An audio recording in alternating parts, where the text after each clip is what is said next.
Mwedzi wangu kana zvandoomerawo ndombotenga kamaheu ndongobiridzira asi ndakanzi nemanesi musape vana. Mari hapana. Nditi mama tenga zvakati. Aiwana vasino mari ndiwana ku. Ngavazvinzwe vari kwavari ikoko kuti vana vari kuchema. Pavanochema ngavanzwe izwi revana kuchema kwevana.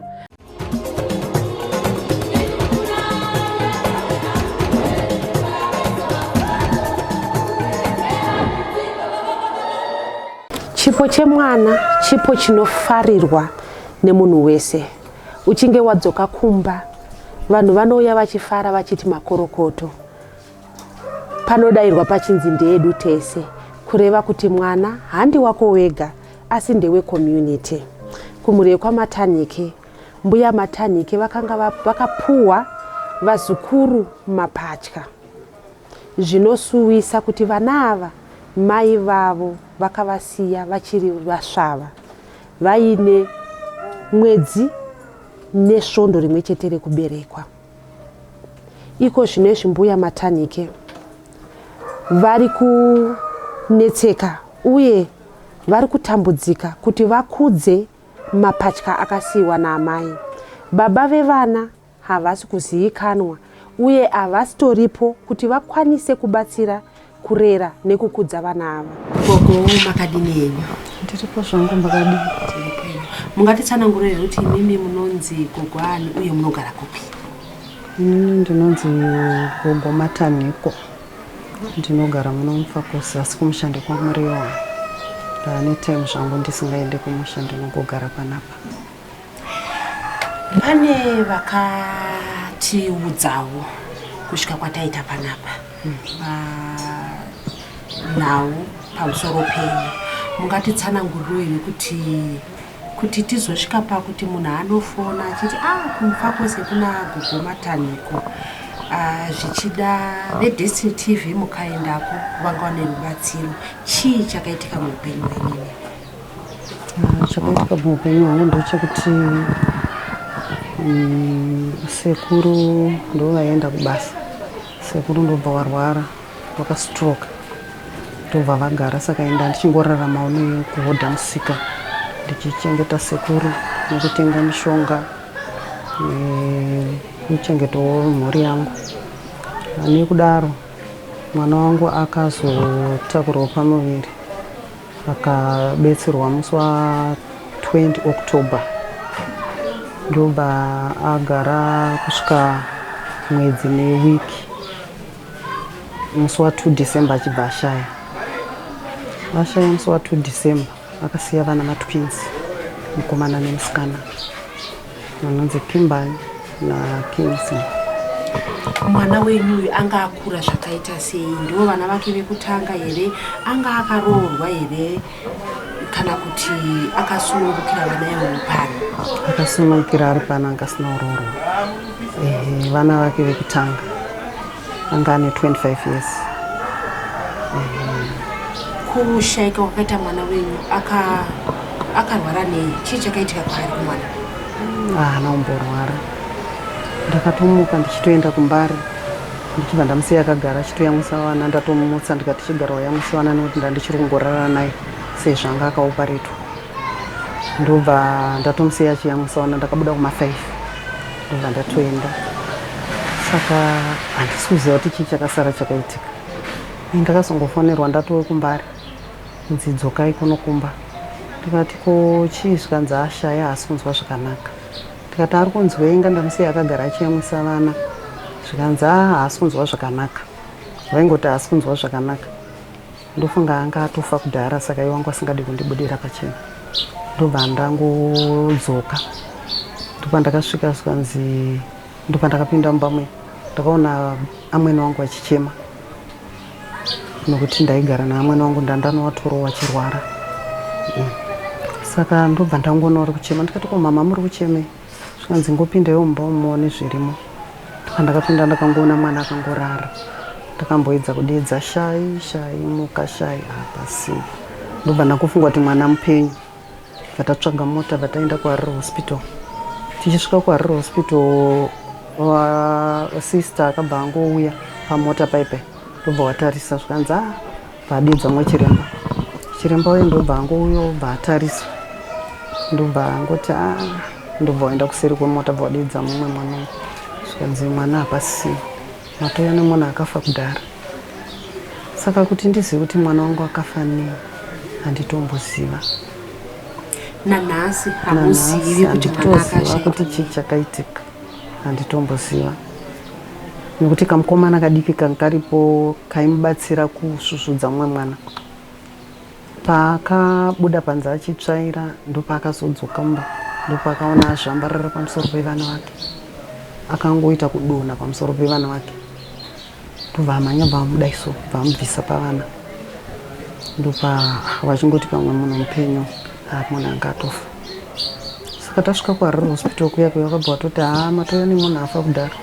Mwana kutoenda kumochari ndakamboedza kukumbira ndakati ndokumbirawo kachiremba. Madi kumbomusiya asvike 12 o'clock. Pamwe anomuka mheno zvangoitika. Vana voda kumbozivi vakatongoti haiwa munhu hapasina. Nokuti semunhuwo ndandisingazivi kuti kana munhu zvadai. Nokuti ndaingomudzoreredza zvokuti kana pandakabva kunokoka ndakabva ndakangomugarisawo sekugara kwandakaita kudai. Ndichingofunga kuti right ndichingomudai. Saka zvakatongondinetsawo. Kana nanhasi handitomboziva kuti akafa nei. Saka akasiya vana vake vaviri ivavo. Vanangosarawo nawo ndiri kugara nawo pano.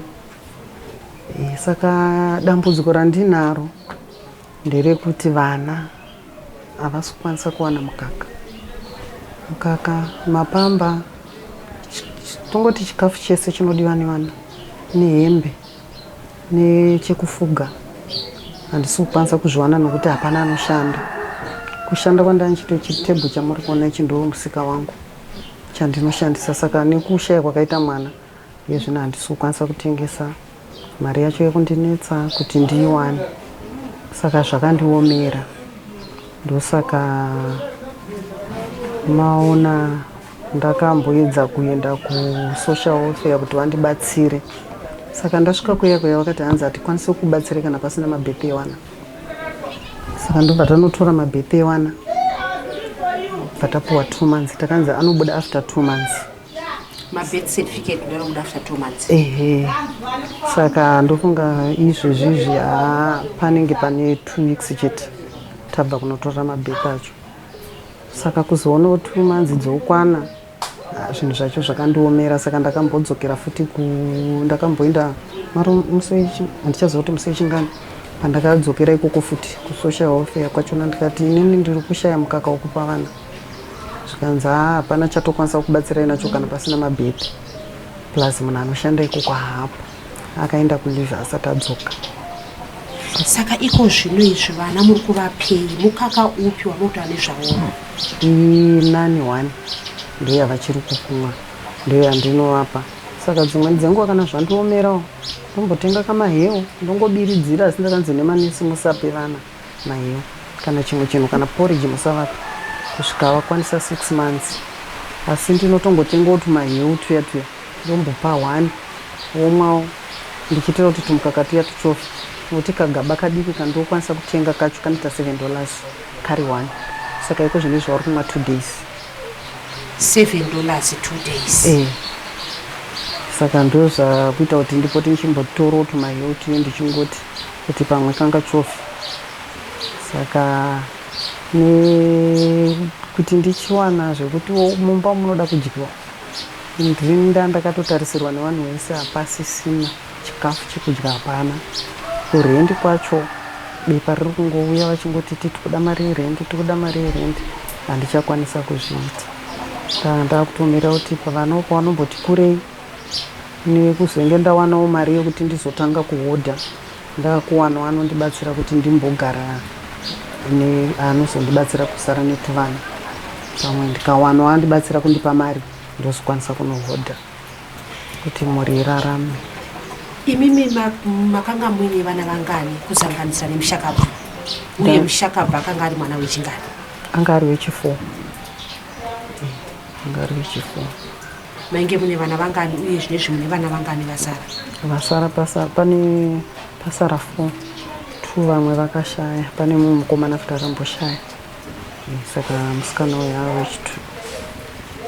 Iko zvino izvi ndiani anokubatsirai pavana? tinoziva kuti mwana mumwe chete anotonedza imi matombuya masirwa vacheche ndiani ari kukubatsirai pavana iko zvinezvi? Pane mwana womunin'ina wangu akashaya futi akasiyawo vana vake vadiki ndikavachengeta vakakura. Saka wani wacho ndiye akazosiyiwa nevanhu vari kumusha vakati ngachisara chikubatsirai musikana wamaona anga akabata vanhu. Asi ane vana vakewo akanetsanawo nemurume akangomusiyawo. Antori nevana vake nechimwe chiri kutotanga ECD gore rino. Asi vanhu vakatongoona kuti ndiye angakwanisa kukubatsirai pari zvino kuti ambondibatsira vana. Ndingade kukutorai mumashure. Mwana wenyu azvitakura. Zvinoreva here kuti baba kana kuti muridzi wepamiri akaramba haana here waakakuzivisai kuti ndiwo akanga ari muridzi wepamiri apa? Iye anga asina kumbondizivisa kana anga akazivisa pamwana sisi wacho nokuti munhu wacho anga asingatauri. Chero ukatomubvunza chinhu chaanenge achida chaicho haunyatsonzwisisa kuti ari kuchida here. Anga ari munhu akangonyarara. Zvichireva kuti iko zvinezvi hamutomboziya kuti vana ava baba vavo ndiani? Iye akati baba wacho anzi akandipa nhomba anogara kudharumu asi haashandi anzi ndokwaanogara. Sakawo handisati haana kutaura zita here? Baba vevanayo mushure mekunge mwana wenyu ashayika vakatsvagwa here kuti vaziviswe kuti kunoku kune mapatya ariko uye mai vavo hapasi havasisipo? Pane vakamboedzawo kutsvaga murume uyu? Vakamboedza kutsvaga asi hazvinazvo zvakabatsira. Saka takangogamuchira takangoti baba wacho pavakangoti sekuru vakangoti mai Loisi chingogamuchira zviripo uyu mwana wedu nokuti ainetseka kufamba achizvimba makumbo kusvika kuno akazvitakura. Saka takamboda kuomesa mwoyo kuti aiwa tsvaga kune murume wako asi takaona kuti hazvibatsiri tikuomesera mwana nokuti akambosvikira kumba kweshamwari yacho. Baba wacho wakauya kuno wakati maomesera mwana ukaona kuzvimba kwakaita mwana munochema gamuchirai mwana hazvina mhosva chero pasina mari mugamuchirei. Takangomugamuchira saka tarichingogara naye tasvika zvizosvika pakudaro. Ndingade kungokutorai mumashure musi washayika mwana nemazuva ekutanga mai havasisipo vana vacheche zvainge zvakamira sei? Zvainge zvakakuomerai sei? Iko zvoita kuti vana vajairira mukaka wemubhodhoro ko mazuva vayo vachakubva kushaya? Vainetsa vaichema. Ndofunga wanga akajaira mukaka wamamao. Vana vaichema zvokuti hamba macho kana kurara zvaitonetsa muchitongoita zvokutobereka zviyo zvokuti unongochingosvusvudza ukamira. Dzimwe nguva munin'ina wangu panhamo pachona anga ari pano otombobereka orara akazvambarara kuti pamwe kanga nyarare. Saka asiye zvino ndikuona nekufamba kwenguva vanenge vakuenda vachijairira zvavo kuchema kwakaita kushoma zvokuti kana ipapa vanomboda kuchema zvavo vanoita kuchinjana kuti umwe akambochema kunyanya mukomana ndoona kunge ane dambudziko remudumbu. Ane dambudziko remudumbu nokuti ipapa nezuro ndakatomboenda kukiriniki vakanditinyorera mushonga vakati ende munotenga mushonga. Saka mushonga wacho uri kudiwa ndakabva ndanzi $7 ende handisina ndandine $3 handina kukwanisa kuutenga. Ndakaendako nezuro taiedza kuti pamwe nditsvage kuti pamwe mudumbu make mungasununguke. Saka zvinhu zvacho zvakatongondiomera nokuti pandakaisa tsamba kusocial welfare anga ari December iyeyo. Saka paJanuary uno ndakati rega ndichimbonoona vanhu vaya vakangotiziva vakati vachandifonera. Pandakazoenda ndoko vakati totoda mabirthday vana. Pamusoro pevana sekuru kustroka kwavakaita vanoda mishonga vachimboenda kumachekapu asi mishonga yacho pane yatakatozokata imwe. Ndofunga iko zvino tikushandisa HCT nenifedipin. Amwe yese vakanzi maaspirini neaspirini ndo yatokwanisa kutenga tichita kumedura. Ndio mishonga 3 yatokwanisa kutenga. Ndofunga mishonga yawo yavanofanira kutonzi iwa amwe chaiyo iripo 6. Saka 3 takati toikata nokuona kuti hatikwanisa kuwana mari yekutenga. Ndio yadhanda kukwanisa kuvatengera pamwe. Dzimwe nguva aspirini yacho inotomboshaika vakangopa nefedp nehct. Saka zvese izvozvo ndine ndichida kuti ndibatsirwa. Takatombodzokera kuchipatara vakatoti sekuru muri kuvakuwadza nekuti makalimita kuvapa imwe mishonga. Munhu anenge akastroka tichiita kuti mishonga yatiri kukupa iye anzi kuti miri wake unyatsoita zvakanaka. Saka tine chiziva kuti mapiritsi anoshanda ichi anoshanda ichi. Saka imimi mukakata mune muchitokuwadza futi. Asi nekuda kwokuti kushaya handina chandinacho, hapana anokwanisa kutibatsira. Ndosaka takaita kuti tingoshanda nemishonga tuyeyo. Panapa tikuona kuti imba yenyu ine makamuri akati makaisawo here maloja kuti muonewo kamari kekuti munobatsirikana nako? Takangoisa 1 chete, asi mari yachona haisi kukwana. Pane mwana ari kuenda kuchikoro.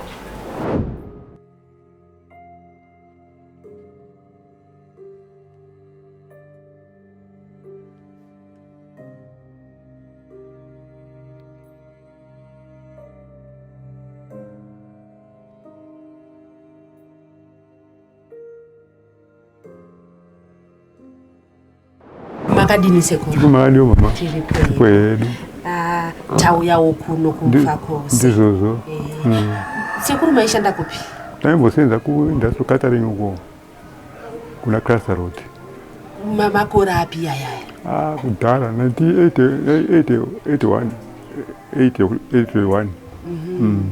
Mukazoregera tanzwa kuti sekuru muri kudzimbikana nemiri. Mungatitsanangurire kuti makatanga kubatikana nemiri lini? Pane almost 3 years manje. Mastroke. Saka mukatitsananguriro here zvakaitika. Tanzwa kuti mai vakanga vaenda kumbari. Ndizozo. Ini ndakanararamba. Mukomana baba uyazoita zvisi kuno. Ndobva ndamuka ndondapfeka munhu atorara achataura naye ndobva naye kana kutaura naye kana ndobva ndafonera kuti ndozviri kuno ndotazongoenda kumadhokota akavanza munhu apa asina ndizvozvo. Iko zvino izvi masirwa tuzukuru ndizvozvo. Zvakakubatai sei? Zvisingaite kwabata zvisingaite ndizvozvo chaizvo. Zvinondinetsa chaizvo.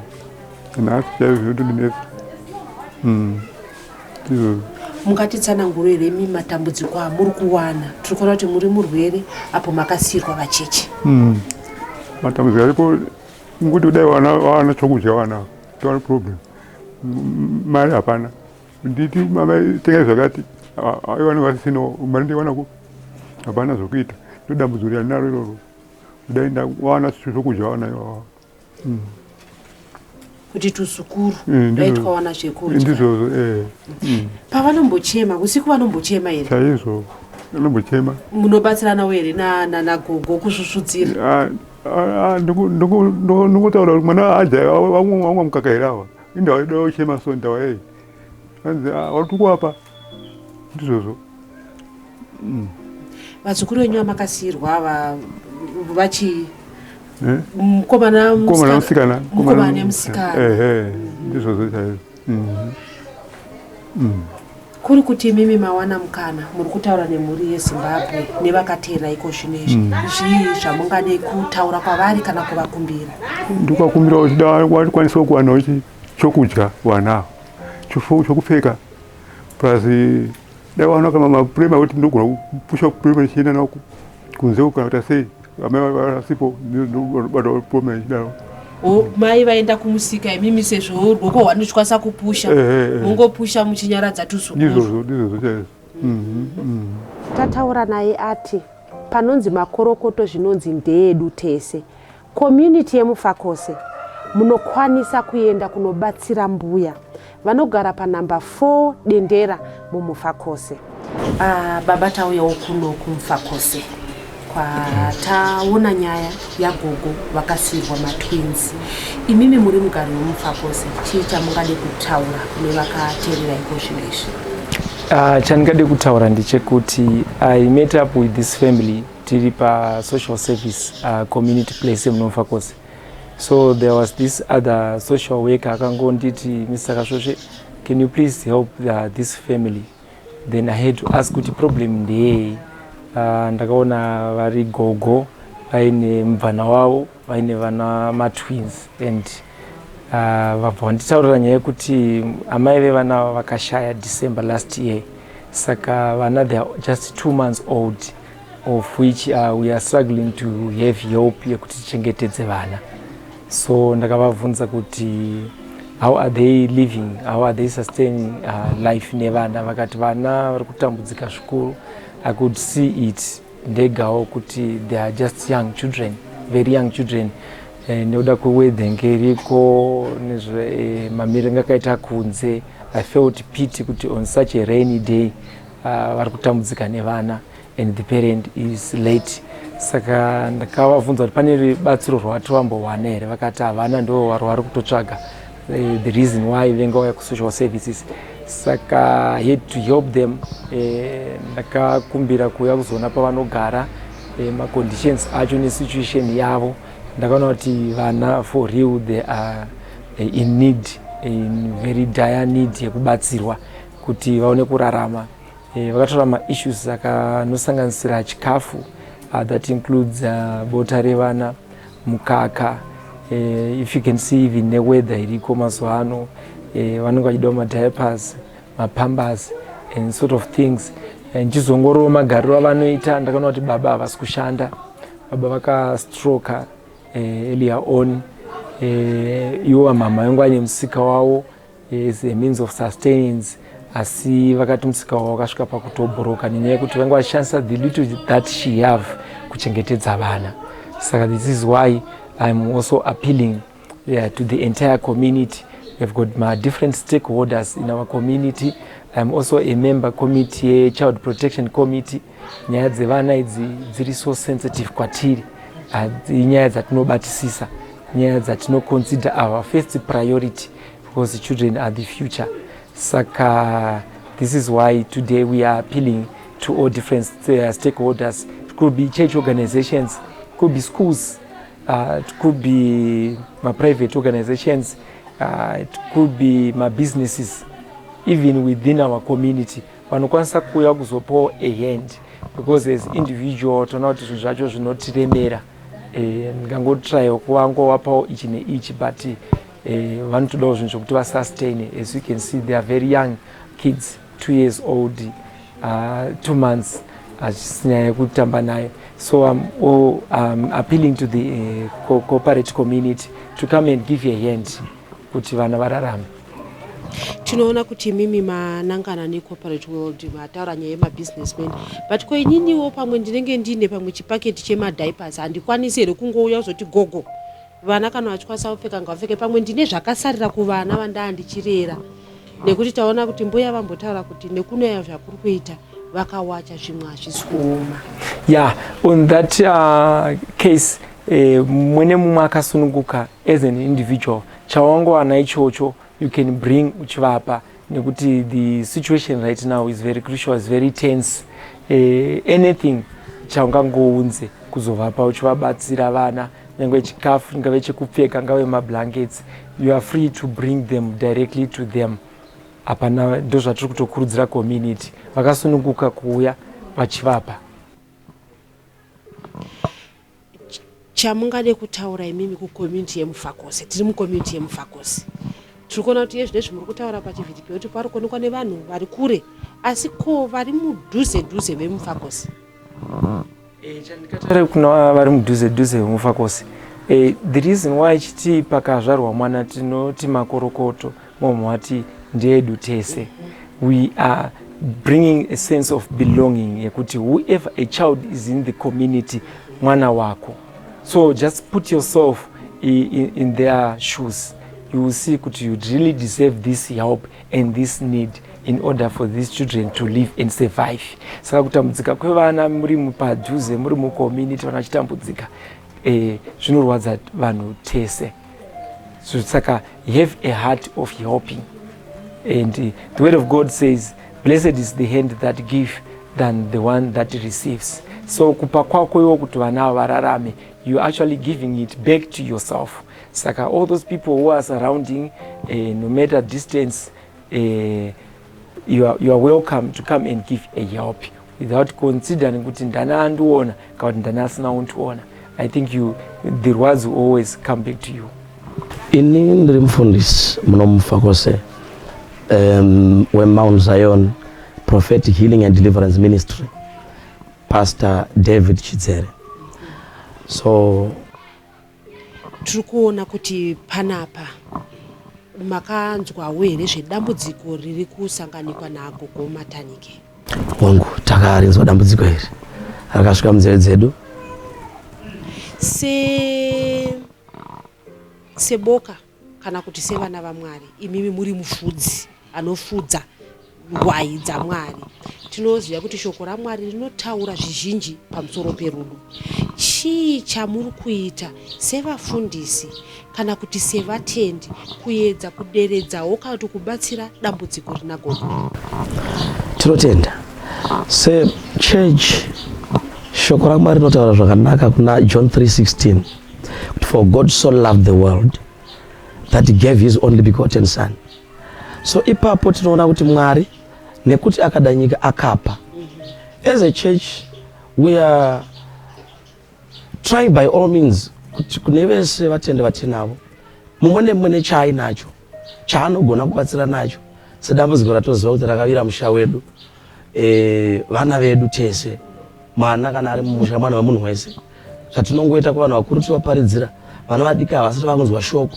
But now because pakaitika dambudziko ratinoziva kuti vana vasina chavari kuziva, tiri kuti isusu vanhu vese vemunomufakose, even outside mufakose, whoever ari kunzwa isu kutaura kwatiri kuita izvezvi nechurch Mount Zion, we are standing with gogo panapa kuti at least vakwanise kuwana chikafu chokupa vana, vagone kuwana mapamba, vagone kuwana hembe, because she's old and baba is old, zvekuti they cannot be able to run around kuti vamhanyire vana. Isusu sechurch tofanira kumira nokuti church inofanira kutaridza rudo.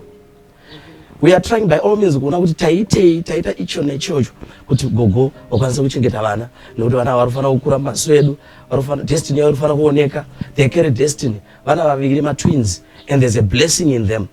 So we are saying nyika, community, whoever is hearing us, we need everyone ane chainacho kuti abatsire. Ndofunga munhu wese ari kunzwa anofanira kuisa a hand on this problem because ndeedu tese as a church. Saka iko zvino izvi pane zvamati maita here kana kuti mutori muprocess yekutaura nevanhu kuti apa pari kuda rubatsiro apa? Ya hatisati taane zviombe zvatati taita like tine problem yatakanzwa kuti vana vanenge vasinkunzwa zvakanaka, saka tachigadzira nawo yemishonga yavo ndoyatiri kugadzirisa. Then tiri kuti isu sechurch tiri kuti takataurirana kuti tikufanira kuti tibatsire vana, saka mumwe nemumwe ane chainacho they are bringing patinosangana. We meet Saturdays and tomorrow we are expecting them to come and give us feedback wane zvavainazvo. We put together then we bring kuna gogo as a church. Aiwa tinotenda. Tanzwa mimi muchiti mwana ndewe community, destiny yavo iri mumaoko medu isusu tese. Saka ikurudziro yamuri kupa kune vanotenda nevasingatende kuti vakwanise kubatsira. Aiwa tinotenda.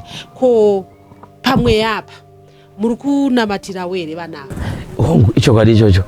Se madzibaba emweya mucommunity as a church we are standing panyika yemweya tofanira kumira, panyika yenyama tofanira kumira. Saka panyika yemweya kubva musi wekutanga ukaitika dambudziko takamira nesimba nanhasi tinavo tiri kuvanamatira because tikavapa chikafu vakadya, asika tofanira kuvakomekedza pamberi paMwari kuti Mwari avachengete vakure, vave vakomana vakuru nevasina musikana mukuru vanokwanisa kuzozviitirawo pakurarama kwavo. Chive chinhu chatinoti kana takatarisa kuti Mwari makazviita henyu kunyange mai vakaenda vakatorwa vana vari vadiki, but now taakuona kuti amaruva akukuraya akubloma in the community. Tofanira kuona patakadyara kuti zvinezvi zvakura manje vavanhu vakwanisa kuitawo something. We are doing this for them to be a blessing again to somebody. So we are praying for them every day. Tiri kuona kuti paground iko zvinezvi baba vemapatya havapo, vakatiwo vakaedza kutsvaga kuti varipi havana kukwanisa kuvaona. Zvichida umwe musi vanokwanisa kunge vachiteerera chirongwa chinoichi chii chamurida kutaura kuna baba vemapatya aya uye kuvarume in general, kuti tinoona umwe munhu kuti waifambidzana nemunhu azvitakura, iwe waakusiya, waakuramba kutora responsibility yekuti ndiwe baba vevana. Kuna baba vevana ava kana vari kundinzwa ndichitaura panapa, ndoda kuti vave munhu anokwanisa kuwana moyo wemunhu, nekuti pawakada amai ava vakavada nemoyo. Saka ndoda kuti vave nemoyo wemunhu wokunzwa kurwadziwa, vadzoke kumhuri iyi. Kana vakatadzirana ivo namai vevana, mai vevana havasisipo, mhosva dzamai hadzingaripirwa pavana. Taakuti isusu baba, uyai kuvana venyu, mutarise vana venyu nekuti ropa renyu. Isusu madzibaba emweya tichinamata kuti Mwari, nekuti makataura mushoko renyu mukati ropa rangu ini rinotevera magenerations angu, ngavazvinzwa vari pavari ikoko kuti vana ava vari kuchema. Pavanochema ngavanzwe izwi revana kuchema kwevana, ngavadzoke. Kuvarume vese vemucommunity, kana uchifambidzana nemunhu whatever type yemunhu wauinaye, whatever zvamatadzirana, whatever pamatadza kuwirirana, chirege kutarisa madifferences enyu, tarisai vana, dzokai kuvana, ende rudo rwenyu ngaruchidzokedzana rusangane pavana. Fungai kuti ndine mhodzi yandakasiya samwe, pane pandakasiya ropa rangu. Ropa iroro rinotaura every time, because remember shoko raMwari kuna Genesis kuti Abel and Cain Cain auraya Abel, ropa raAbel rakataura. Saka this blood speaks, rinotaura ropa iri. Ngavadzoke, munhu wese come back to senses. If you are a man, you should take responsibility, because vana vako ndiwo wakazviita. Saka you have to come back. Wherever he is, let him come for these children. Vose vakateerera kuti Mbuya vari kukumbira rubatsiro. Mwana ndewedu tese. Kutambanudza kwenyu kuchabatsira kuti mapatya andakabata pano vavewo neupenyu, vawanewo kukura mune zvakanaka. Mbuya vataura vachikumbira rubatsiro kuti vana ava sezvo vachiri vacheche, kukliniki vakanzi vanongoda kukura vari pamukaka. Uyo mukaka unonzi gaba $7 rinotora 2 days chete rinenge rapera. Mbuya havashandi, musika wavaiita iko zvino izvi havana kana mari yekunohodhesa. Sekuru havashandi, vari kurarama neurwere sezvo vakastroka. Zvirinyaya kunditambudza ndizvozvo zvokuti mukaka nemishonga inenge ichidiwa kuvana nezvekupfeka, senge izvezvi zvikuru kunaya, zvaunowacha zvacho hazvisi kuoma, nezvekufugawo ndo zvandiri kunyanya kuda kubatsirwa neizvezvi. Ndofunga magetsi edu akaenda last year, saka ndinoshandisa gasi. Akaenda akazodzoka mana December, takangoita 2 weeks tichashandisa, abva aenda futi. Saka kubva ipapo hatina magetsi, ndinechitenga gasi. Saka zvese izvozvo zviri kundiomera nekuti gasi rachona riri kudhura. Saka pese pandendiri ndinofanira kutogara ndine gasi kuitira mukaka vevana. Saka ndo zvimwe futi zviri kuda kuti ndibatsirwewo nazvo, nokuti izvozvi zvandiri kuita izvi zvokuti ndinombotenga kamaheuka ndakatorambidzwa, asi kuti misikanzwa ikuona kuti vana vagute, unongochiona kuchema kwaanenge achiita, ndongoti regai ndiwedzerere kuti zviite zviri nani. Saka ndofunga ndikabatsirwawo neizvozvo, nemari yekubhadharawo rent, nekutiwo ndikazokwanisa kuwana mari nditange musika ndiwanewo chinondibatsira. Ndo zvimwe zvandiri kunyanya kukumbira kumhuri yeZimbabwe kana vakateererawo zvavo. Uniti yemufakose munokwanisa kuenda kunobatsira Mbuya vanogara panamba 4 Dendera mumufakose. Tinotenda kune avo vose vachatambanudza ruoko kuti upenyu hwevana vandakabata pano nhasi huve hunosanduka. Zita rangu ndinonzi Stella Musha. Tinoramba tichikutendai nerutsigiro rwamunotipa. Kune vasati vaita subscribe, tinokukumbira kuti muite subscribe. Target yedu tiri kuti ngatisvikei pa 100,000 subscribers.